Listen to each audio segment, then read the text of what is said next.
नमस्कार दोस्तों, जय हिंद, वंदे मातरम। आप सभी का स्वागत अभिनंदन है टीटी फैमिली शिक्षकों के परिवार जायसवाल कोचिंग सेंटर पर, पावर्ड बाई शिक्षा ही प्रकाश है। साथियों, बात करेंगे रीट बाल विकास सीडीपी क्लास नंबर 4 की बात करेंगे। चैप्टर नंबर अंग्रेजी चैप्टर है और इस क्लास में हम सभी को पता होगा प्रत्येक क्लास में 30 महत्वपूर्ण प्रश्न करते हैं और ये क्लास नंबर 4 है और मनोवैज्ञानिकों के सिद्धांतों से संबंधित आपकी क्लासेस चल रही हैं और आज की क्लास में हम 30 महत्वपूर्ण प्रश्न करने जा रहे हैं। और इसके पहले जो क्लास हो चुकी है इसका आई बटन पे ऑलरेडी यहाँ पे लिंक दे दिया गया है। प्रत्येक क्लास फ्री ऑफ कॉस्ट है। सारी क्लासेस देखिए, प्लेलिस्ट ऑलरेडी बना दी गई है। चलिए शुरुआत करते हैं इस क्लास को। बाकी ईवीएस की भी क्लास चल रही है। जी हाँ, लेवल फर्स्ट और सेकंड के लिए आपके बाल विकास सीडी भी चल रही है और रीट पर्यावरण की बात करें तो लेवल फर्स्ट के लिए आपके पर्यावरण की भी क्लासेस चल रही है जो इवनिंग में होती है, तो डेली ज्वाइन कीजिए। चलिए क्लास को कंटिन्यू करते हैं। पहला प्रश्न आप लोगों की स्क्रीन पर है, सभी अच्छे तरीके से समझिएगा और हो सके तो प्रश्न का फीडबैक भी कर दीजिएगा। पहला प्रश्न है, अंतर्दृष्टि सूझ द्वारा सीखने के सिद्धांत में कोहलर ने प्रयोग किया था। जी हाँ, अंतर्दृष्टि सूझ द्वारा जो सिद्धांत है इस पर या अंतर्दृष्टि सूझ सिद्धांत के प्रवर्तक आपके कोहलर जी हैं। कोहलर ने किस पर प्रयोग किया था? वन मानुषों पर, कुत्तों पर, बिल्ली पर या चूहों पर किया था? सभी आप अच्छे तरीके से परिचित होंगे। हम किस ऑप्शन की बात करेंगे? वन मानुषों पर, चिंपांजी पर प्रयोग किया था कोहलर ने अंतर्दृष्टि सूझ का सिद्धांत। ठीक है, और सूझ या अंतर्दृष्टि सिद्धांत का श्रेय जर्मन मनोवैज्ञानिक वोल्फगैंग कोहलर को जाता है। इनका पूरा नाम क्या है? वोल्फगैंग कोहलर है और कहाँ के यह निवासी थे? एक जर्मन एक मनोवैज्ञानिक है। अंतर्दृष्टि सूझ के सिद्धांत को कोहलर ने अपनी पुस्तक मेंटेलिटी ऑफ ऑप्स में 1925 में प्रस्तुत किया। अब यह प्रश्न आ सकता है, मेंटेलिटी ऑफ ऑप्स किसकी पुस्तक है? तो यह कोहलर की पुस्तक है। इन्होंने कब प्रस्तुत किया? 1925 में प्रस्तुत किया था। कोहलर ने सूझ के सिद्धांत का प्रयोग वन मानुष या सुल्तान नामक चिंपांजी पर किया था। कोहलर के अनुसार कल्पना जितनी अधिक होगी सूझ की क्षमता का विकास भी उतना अधिक होता है। तो एक स्टेटमेंट भी है कोहलर का, वही क्या है कि कल्पना जितनी अधिक होगी सूझ की क्षमता का भी विकास भी उतना अधिक होता है। ये किसका स्टेटमेंट है? कथन है आपके कोहलर महोदय जी का कथन हो जाएगा। दूसरा प्रश्न यहाँ पे क्या दिया गया है? सभी कमेंट कीजिएगा। मेरे प्यारे प्यारे भाइयों की प्यारी प्यारी बहनें गृहिणी जिनका सपना है टीटी एग्जाम को फतेह करना, सिलेक्शन 101% पक्का करना, सभी कमेंट कीजिएगा। जयसवाल सर आप सभी का अभिनंदन, स्वागत करते हैं। साथियों, दूसरा बहुत ही इंटरेस्टेड प्रश्न दिया गया है कि कौन सा मत अंतर्दृष्टि द्वारा सीखने की व्याख्या करता है? मनोविश्लेषणवादियों का मत, व्यवहारवादियों का, संबंधवादियों का या गेस्टाल्टवादियों का? देखिए, जब भी अंतर्दृष्टि की बात करते हैं, ठीक है, आपका जो नाम आता है वह कोहलर का नाम आता है और कोहलर हमारे कौन से संप्रदाय के हैं? गेस्टाल्टवादी हैं, इसलिए हम डी ऑप्शन सही हो जाएगा। जी हाँ, सीखने के अंतर्दृष्टि या सूझ के सिद्धांत का प्रतिपादन जर्मनी के गेस्टाल्टवादियों द्वारा किया गया था, इसलिए इस सिद्धांत को गेस्टाल्ट सिद्धांत भी कहा जाता है। तो ध्यान दीजिएगा, सीखने के अंतर्दृष्टि या सूझ के सिद्धांत को गेस्टाल्ट सिद्धांत के नाम से भी जाना जाता है। आइए बात करेंगे तीसरे प्रश्न की। सीखने के अंतर्दृष्टि सिद्धांत को किसने बढ़ावा दिया है? ईपी पालाव, जीन पियाजे जी, वाइगोस्की, गेस्टाल्ट सिद्धांतवादियों ने। देखिए, सीखने के अंतर्दृष्टि सिद्धांत को जो बढ़ावा दिया वो आपके गेस्टाल्ट सिद्धांतवादियों ने बढ़ावा दिया है। डी ऑप्शन को यहाँ पे सही कर लेंगे। अगला प्रश्न है 4 नंबर प्रश्न जो आप लोगों की स्क्रीन पर है। बेहतरीन प्रश्न है। इस प्रश्न को हम आपके वीवीआईपी कैटेगरी पर रखेंगे। वेरी वेरी इंपॉर्टेंट प्रश्न है, तो ध्यानपूर्वक समझिएगा इस प्रश्न को। प्रश्न दिया गया कि सूझ द्वारा सीखने के सिद्धांत को प्रतिपादन किया है, किसने किया है? जी हाँ, सूझ की बात करेंगे। Thorndike, Pavlov, Kohler, Woodworth. देखिए, अभी आप जानते हैं कि हमारा जो चैप्टर चल रहा है वह कोहलर का चैप्टर चल रहा है, वोल्फगैंग कोहलर का। तो आप सभी लोग यहाँ पे कोहलर ही करेंगे, ठीक है। लेकिन एग्जाम में आपका चैप्टर वाइज नहीं आता है, पूरे सिलेबस से आपका प्रश्न पूछा जाता है। 5वां प्रश्न है, ध्यानपूर्वक समझिएगा। गेस्टाल्ट मनोविज्ञान की आधारशिला किसने रखी? फ्रांज ब्रेंटानो ने, एडगर रूबिन ने, मैक्स वर्दीमर ने या कुर्ट लेविन ने रखी थी? सभी कमेंट कीजिएगा। जी हाँ, गेस्टाल्ट मनोविज्ञान की आधारशिला किसने रखी थी? सभी परिचित हो गए, मैक्स वर्दीमर की बात करेंगे। किसकी बात कर रहे हैं? ध्यानपूर्वक समझिएगा, मैक्स वर्दीमर की बात करेंगे, ठीक है। गेस्टाल्ट मनोविज्ञान के समर्थकों में वोल्फगैंग कोहलर, कुर्ट कोफा तथा कुर्ट लेविन का भी नाम लिया जाता है। लेविन के अधिगम के सिद्धांत से संबंधित आइए कुछ प्रश्न कर लेते हैं जो टीटी एग्जाम में पूछे गए प्रश्न है कि मनोवैज्ञानिक जो अपने अधिगम सिद्धांत में लाइफ स्पेस को संबंधित करता है। अब ये शब्द आपको रिमाइंड कर लेना है। Life space, Thorndike, Kurt Lewin, Kohler, Skinner सभी परिचित है। हम लेविन के अधिगम के सिद्धांत की बात करेंगे तो बशर्ते जिक्र होगा कुर्ट लेविन का ही नाम आएगा। ठीक है, मनोवैज्ञानिक कुर्ट लेविन ने अपने अधिगम सिद्धांत में लाइफ स्पेस को संबोधित करता है। कुर्ट लेविन की बात करेंगे। लेविन के अनुसार किसी प्राणी का लाइफ स्पेस वह स्थान होता है जिसमें वह स्वयं मनोवैज्ञानिक के रूप में रहता है और इसमें उसके अपने प्रत्यक्षण एवं विचार बिंदु समाहित होते हैं। 7वां प्रश्न दिया गया है, 6 सिद्धांत निम्न में से किस वर्ग का सिद्धांत कहलाता है? संरचनावादियों का, मनोविश्लेषणों का, गेस्टाल्टवादियों का, व्यवहारवादियों का। देखिए, छेद का सिद्धांत जब आता है तो एक ही नाम आता है, वह आता है गेस्टाल्टवादियों का। जी हाँ, जब भी क्षेत्र के सिद्धांत का जिक्र होता है आपके कुर्ट लेविन का नाम आ ही जाता है। ठीक है, ये ध्यान दीजिएगा। 6 सिद्धांत कुर्ट लेविन की बात करेंगे। लेविन एक गेस्टाल्टवादी मनोवैज्ञानिक है। लेविन का क्षेत्र सिद्धांत सामान्य शब्दावली में यह कहता है कि मानव व्यवहार व्यक्ति और वातावरण दोनों का प्रतिफल है, जिसे सांकेतिक रूप में B = FV द्वारा प्रदर्शित किया जाता है। यह किसका सिद्धांत है? गेस्टाल्टवादियों का है। कुर्ट लेविन की बात करेंगे। 8वां प्रश्न है, इनमें से कौन सा व्यवहारवादी नहीं है? आप सभी परिचित हैं, वाटसन, पावलोव, स्किनर, ये तीनों व्यवहारवादी कहलाते हैं और व्यवहारवाद के जनक आपके वाटसन महोदय जी कहे जाते हैं। लेकिन अभी हमने बात किया, ठीक है, उल्फ कोहला हो गया, कुर्ट लेविन हो गया, ये हमारे क्या कहलाते हैं? ये हमारे गेस्टाल्टवादी कहलाते हैं। क्या कहलाते हैं? हमारे गेस्टाल्टवादी कहलाते हैं।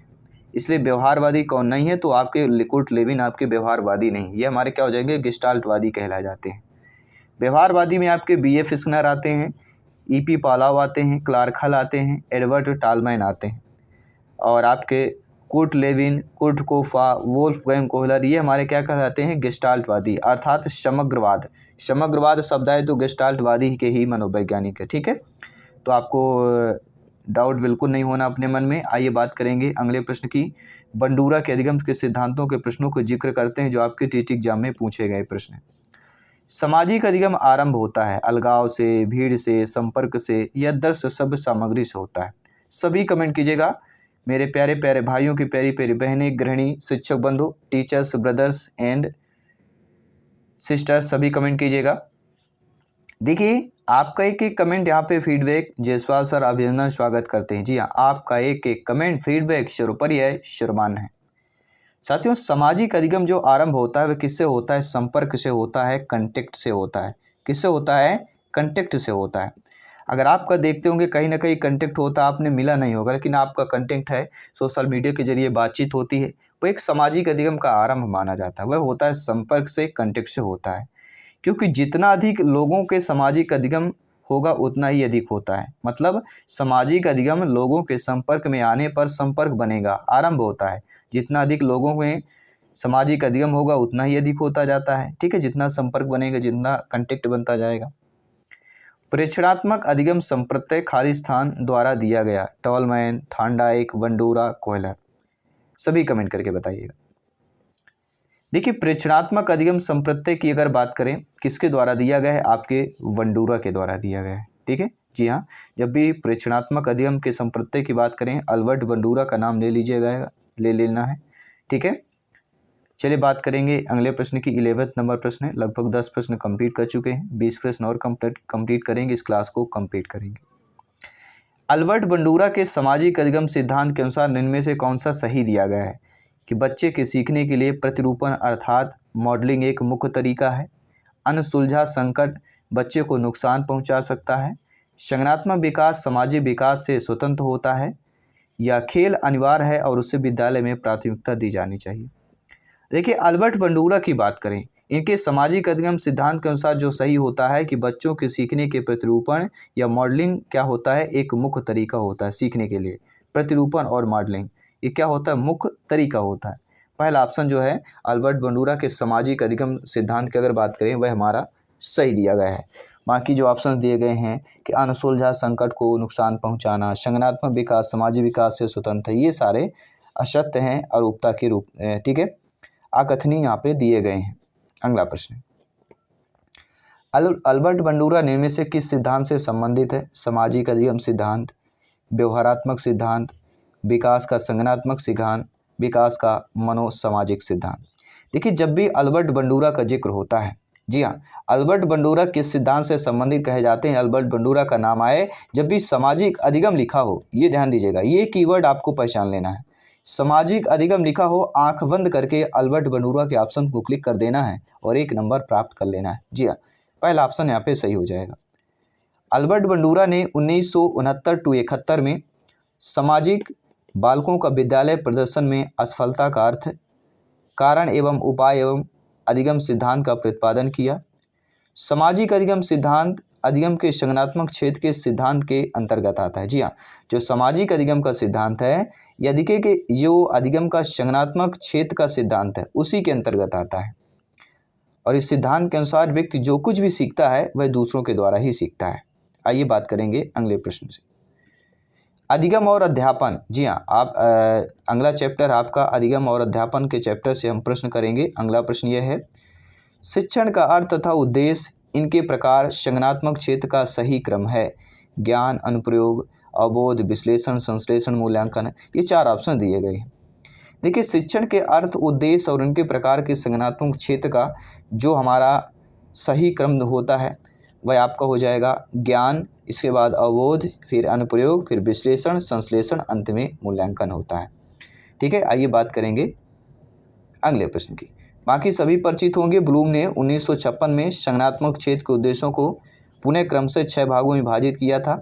वह ज्ञान, अवबोध, अनुप्रयोग, विश्लेषण, संश्लेषण, मूल्यांकन, ये 6 आपके क्रम हैं जो ब्लूम के संज्ञानात्मक क्षेत्र के उद्देश्यों के क्रम हैं। यह 1956 में दिया गया था ब्लूम के द्वारा। आइए बात कर देंगे 14 नंबर प्रश्न। जी हाँ, आपके स्क्रीन पर है। प्रश्न पूछा गया कि कौन सा जो है क्षेत्र ब्लूम के वर्गीकरण को नामित नहीं करता? कौन सा प्रक्षेप ब्लूम के वर्गीकरण में नामित नहीं करता? संज्ञानात्मक, क्रियात्मक, भावात्मक, मनोप्रेरणा। देखिए, अगर आप देखें संज्ञानात्मक, क्रियात्मक, भावात्मक, ये ब्लूम के वर्गीकरण में नामित है। अब आती है बात मनोप्रेरणा की। तो मनोप्रेरणा कहीं ना कहीं क्रियात्मक का ही एक रूप है। क्या है? कह सकते हैं पर्यायवाची। क्रियात्मक मनोप्रेरणा का ही रूप है। तो इस प्रश्न को हम डी ऑप्शंस नहीं करेंगे, या कह सकते हैं ऑप्शंस ही हमारा सभी सही दिए गए हैं। इस प्रकार के प्रश्न पर क्या होते हैं, नॉर्मलाइजेशन होता है और इन्हीं प्रश्न पर ये अंक बढ़ते हैं। ठीक है, तो यहाँ पे क्योंकि सारे ऑप्शंस हमारे सही हैं, क्योंकि मनोप्रेरणा जो है क्रियात्मक का ही रूप है। ठीक है, तो इसलिए यहाँ पे वैसे डी ऑप्शन आप लोग लगा सकते हैं, लेकिन आपका यह चारों ऑप्शंस यहाँ पे सही दिए गए हैं। ठीक है, महान शैक्षिक मनोवैज्ञानिक डॉक्टर बेंजामिन ब्लूम द्वारा यह जो प्रतिपादन किया गया है, इसका मुख्य उद्देश्य शिक्षा के अवधारणाओं, प्रक्रियाओं और सिद्धांतों के विश्लेषणों का मूल्यांकन करना। इनके द्वारा शिक्षा को सीखने के रूपों, स्तरों के वर्गीकरण का प्रयास किया गया। ब्लूम टेक्सोनॉमी में उच्च स्तर को प्रभावी ढंग से प्राप्त नहीं किया जा सकता जब तक कि निचले स्तर को ना प्राप्त किया जाए। मतलब समझ गए होंगे आप, ब्लूम टेक्सोनॉमी उच्च स्तर को प्रभावी ढंग से प्राप्त नहीं कर सकते जब तक आप निचला स्तर को प्राप्त न करेंगे। पहले निचले स्तर को प्राप्त करें, फिर आप लोग उच्च स्तर को प्राप्त कर सकते हैं। ब्लूम टेक्सोनॉमी का वर्गीकरण 3 भागों में किया गया है। संज्ञानात्मक पक्ष, कॉग्निटिव डोमेन, भावात्मक पक्ष, अफेक्टिव डोमेन एंड क्रियात्मक। ठीक है, साइकोमोटर की बात करेंगे, डोमेन की बात करेंगे। ठीक है, तो संज्ञानात्मक पक्ष, भावात्मक, क्रियात्मक पक्ष, लेकिन आपका जो मनोप्रेरणा दिया गया है वह क्रियात्मक का ही रूप है। ठीक है, आइए बात करेंगे अगले प्रश्न की। संज्ञानात्मक संप्राप्ति का न्यूनतम स्तर क्या होता है? बोध, ज्ञान, अनुप्रयोग, विश्लेषण, आप सभी परिचित होंगे। संज्ञानात्मक संप्राप्ति का जो न्यूनतम स्तर कहलाता है वह आपका क्या कहलाता है? बोध। जी हाँ, संज्ञानात्मक संप्राप्ति का न्यूनतम स्तर आपका बोध कहलाता है। पहला ऑप्शन यहाँ पे सही हो जाएगा। और संज्ञानात्मक संप्राप्ति में क्रमशः 6 चरण होते हैं।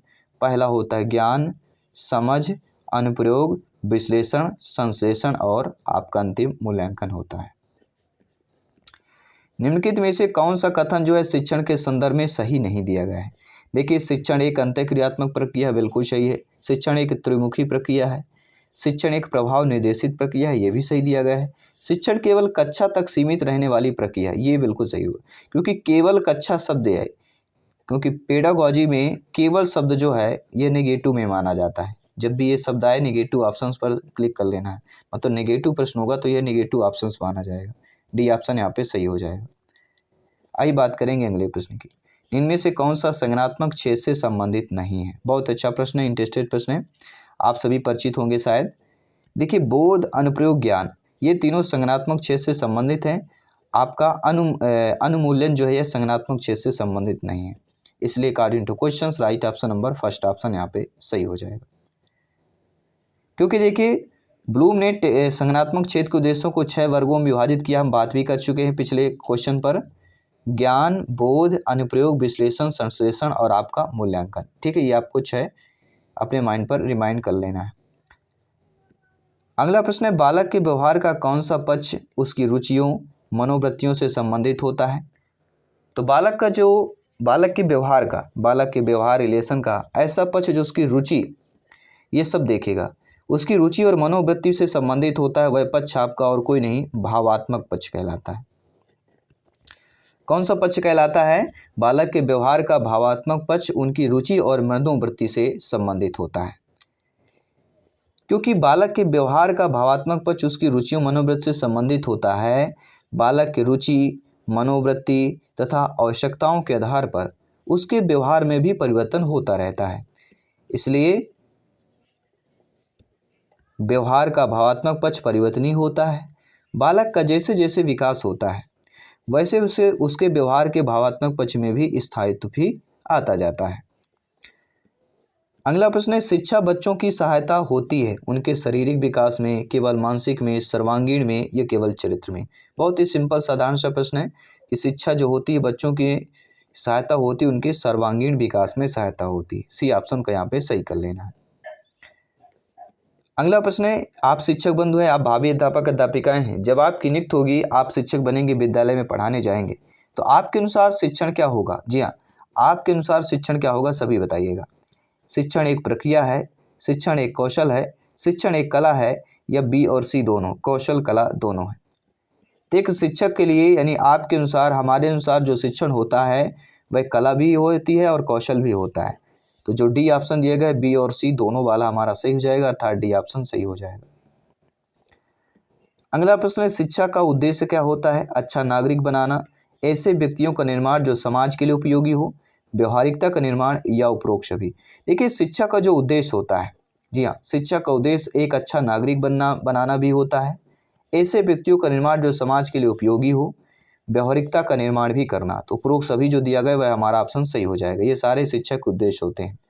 देखिए, शिक्षा के उद्देश्य मनुष्य की जन्मजात प्रवृत्तियों को अभिव्यक्त करना है, बालक को अच्छा नागरिक बनाना है, व्यक्तित्व का निर्माण करना है, व्यवहारिकता का निर्माण करना है, सत्य का ज्ञान कराना है और मानसिक क्षमता का विकास कराना है। ये 6 आपके शिक्षा के उद्देश्य कहला जाते हैं। ये 6 ऑप्शन जब भी दिखे जाएगा ऑप्शन को सही मान लेना है, बिल्कुल करेक्ट मान लेना है। अगला, कक्षा शिक्षण में अधिगम को किस रूप में पहचाना जाता है? व्यक्तिगत समायोजन के रूप में, सामाजिक व राजनीतिक विज्ञता के रूप में, व्यवहार परिवर्तन के रूप में, विशेष बड़े रोजगार के लिए तैयार करने के रूप में? देखिए, कक्षा शिक्षण में अधिगम को जिस रूप में पहचाना जाता है वह व्यवहार परिवर्तन के रूप में पहचाना जाता है। सी ऑप्शन सही कर ली जाए। अगला है, ब्लूम के वर्गीकरण के आधार पर उद्देश्य आधारित प्रश्नों के निर्माण में कौन सा विकल्प असंगत दिया गया है? देखिए, ब्लूम के वर्गीकरण की अगर बात करें, उद्देश्य आधारित प्रश्नों के निर्माण में विश्लेषण सही है, मूल्यांकन सही है, अनुप्रयोग सही है, लेकिन आत्मानुभूति जो है असंगत हो जाएगा। क्यों हो जाएगा? क्योंकि ब्लूम के वर्गीकरण के आधार पर उद्देश्य आधारित प्रश्नों के निर्माण में जो घटक अति आवश्यक होते हैं वह ज्ञान, समझ, विश्लेषण, संश्लेषण, मूल्यांकन और अनुप्रयोग होता है। तो आत्मानुभूति ब्लूम के वर्गीकरण का घटक नहीं है, इसलिए हम वह निगेटिव मानेंगे। शिक्षक के 2 प्रमुख उद्देश्य आप लोगों को बताना है। बालकों में विषय को ज्ञान, उनका मानसिक विकास करना, विषयों का ज्ञान देना, परीक्षा के लिए तैयार करना, विषयों को ज्ञान देना, उसको कंठस्थ करवाना, विषयों का ज्ञान देना, व्यवसायिक कौशल का विकास करना। देखिए यहाँ पे देखिए कंठस्थ सब दिया गया है, निगेटिव माना जाएगा। विषयों का ज्ञान देने के लिए ही परीक्षा के लिए तैयार करना, यह भी निगेटिव माना जाएगा। तो शिक्षा का जो प्रमुख उद्देश्य होता है बालकों में विषयों का ज्ञान और उनकी मानसिक का विकास करना। पहला ऑप्शन जो है सही हो जाएगा, क्योंकि इसके बारे में हम ऑलरेडी आपको 5-6 उद्देश्य बता भी चुके हैं, बात भी कर चुके हैं। अगला, निम्न में से कौन सा कथन शिक्षण के बारे में सत्य नहीं दिया गया है? सभी अच्छे तरीके से जानते हैं कि शिक्षण में सुधार किया जा सकता है। शिक्षण औपचारिक एवं अनौपचारिक दोनों रूपों में होती है। शिक्षण विज्ञान के साथ साथ कला भी है, लेकिन शिक्षण अन्वेषण है, ये कथन शिक्षण के बारे में सही नहीं दिया गया है। तो शिक्षण एक अन्वेषण पर नहीं आता है, ठीक है, क्योंकि शिक्षण जो होता है सहचर की भूमिका निभाता है, जिसमें शिक्षक एवं छात्र दोनों का संबंध बना रहता है। अगला, शिक्षा का अति महत्वपूर्ण उद्देश्य क्या होता है? जी हाँ, उद्देश्य तो है, लेकिन अति महत्वपूर्ण उद्देश्य बताना है। तो शिक्षा का अति महत्वपूर्ण होता है बच्चे का सर्वांगीण विकास। बी ऑप्शन को सही कर लेना है, ठीक है, क्योंकि आप जानते हैं शिक्षा व्यक्ति की उन सभी योग्यताओं का विकास करती है जिसके द्वारा हम अपने वातावरण पर नियंत्रण करने की क्षमता प्राप्त कर लेते हैं। सभी कमेंट कीजिएगा। जी हाँ, बहुत ही 2-3 प्रश्न हैं। बहुत बहुत धन्यवाद प्रत्येक प्रश्न का आप लोगों को श्रवण करने के लिए, प्रत्येक प्रश्न को अच्छे तरीके से समझने के लिए, क्योंकि यहाँ पर सिलेक्शन सर्वोपरि है, पावर्ड बाई शिक्षा ही प्रकाश है। चलिए फटाफट फीडबैक कीजिएगा। 2-3 प्रश्न और बचे हुए हैं। कौन सी संज्ञानात्मक क्रिया दी गई सूचना के विश्लेषण के लिए प्रयोग में लाई जाती है? देखिए यहाँ पे संज्ञानात्मक क्रिया की बात करेंगे जो सूचना के विश्लेषणों के प्रयोग में लाई जाती हो। वर्णन करना, पहचान करना, अंतर करना, वर्गीकृत करना।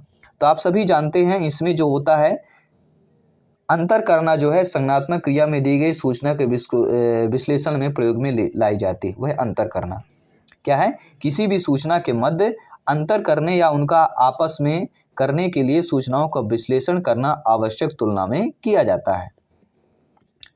अगला, निम्न में से किसने अधिगम सिद्धांत का प्रतिपादन किया है? जी हाँ, आप सभी परिचित होंगे। हम बात कर रहे हैं अधिगम के सिद्धांत की बात करेंगे। तो किसने अधिगम का सिद्धांत का प्रतिपादन किया है? नहीं किया है। निगेटिव प्रश्न है बहुत। देखिए निगेटिव प्रश्न कभी कभी होते हैं, हमें क्या है कन्फ्यूजन में डाल देते हैं। देखिए अधिगम के सिद्धांत का प्रतिपादन कोहलर ने किया, स्किनर ने किया, थॉर्नडाइक ने किया, लेकिन बीएस ब्लूम ने नहीं किया है, ठीक है। अधिगम के सिद्धांत का प्रतिपादन किसने किया? कोहलर ने किया, आपके स्किनर ने किया, थॉर्नडाइक ने किया, लेकिन बीएस ब्लूम ने नहीं किया। बीएस ब्लूम तथा उनके सहयोगियों ने 1956 में शिक्षण अधिगम के उद्देश्यों का वर्गीकरण प्रस्तुत किया, जबकि कोहलर, मैक्स, वर्दीमन, कुर्ट, कोफा, लेविन मिलकर अंतर्दृष्टि अधिगम का सिद्धांत का प्रतिपादन किया। तो अंतर्दृष्टि की बात करें तो इनका बात करें, और शिक्षण अधिगम की अगर बात करते हैं, इनके उद्देश्यों का वर्गीकरण की बात करते हैं, तब आपका बीएस ब्लूम का नाम आ जाता है, ठीक है। और आप सभी परिचित होंगे, क्या परिचित हैं आप कि कुर्ट लेविन, कुर्ट कोफा ने मिलकर अंतर्दृष्टि अधिगम के सिद्धांत का प्रतिपादन किया, और स्किनर ने अधिगम के क्रिया प्रसूत अनुबंधन सिद्धांत का प्रतिपादन किया। जब भी क्रिया प्रसूत अनुबंधन की बात करें स्किनर का जिक्र आता है, और थॉर्नडाइक ने अधिगम के संबंधवाद का। जी हाँ, देखिए ये कीवर्ड है, संबंधवाद का जिक्र आए थॉर्नडाइक के ऑप्शंस पे करना है, क्रिया प्रसूत अनुबंधन का जिक्र आए स्किनर पर करना है, ठीक है। और अंतर्दृष्टि अधिगम की बात करें तो कुर्ट, लेविन और कोफा के ऑप्शन पर कर लेना है। अगला, व्यवहार का करना किस पक्ष में आता है? तो व्यवहार का करना सीखने के गति के क्षेत्र में आता है। पहला ऑप्शन सही कर लेना है। जी हाँ, व्यवहार का करना पक्ष सीखने के गति क्षेत्र में आता है, क्योंकि सीखने के गति क्षेत्र से तात्पर्य है उन क्रियाओं पर नियंत्रण जो शिशु को परिवेश के साथ संयोजन में सहयोग देती है, जैसे चलना, खड़ा होना। उसके बाद उत्कृष्ट गति का विकास होता है। किसके बाद? शिशु के परिवेश के साथ संयोजन में सहयोग देती है। तो सीखने की गति के बाद फिर शिशु में उत्कृष्ट गति का विकास होता है, जैसे वस्तुओं को पहुंचना, उनको छूना, पकड़ना, ठीक है। आइए बात करेंगे अगले प्रश्न की, जो इस क्लास का 30वां प्रश्न है, और अगला चैप्टर है आपका शिक्षण की प्रक्रिया एवं अवस्थाएं।